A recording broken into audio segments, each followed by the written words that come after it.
4 suspects over here. You students are going to investigate what's happening. Who killed her?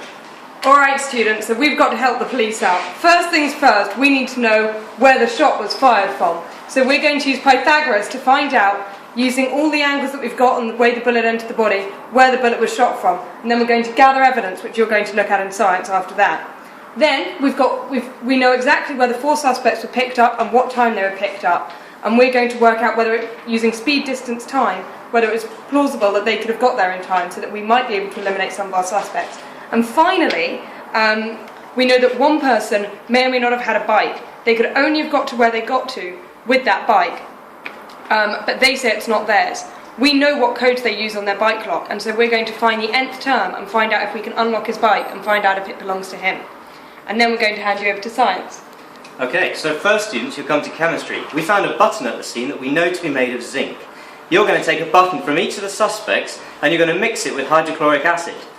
Only the one that's made of zinc should bubble and form hydrogen.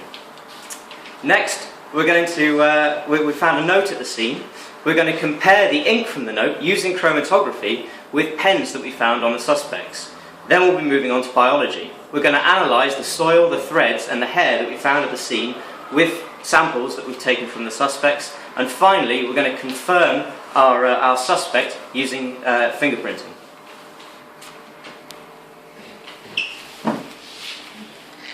Our learning episode is designed around the theme of investigation.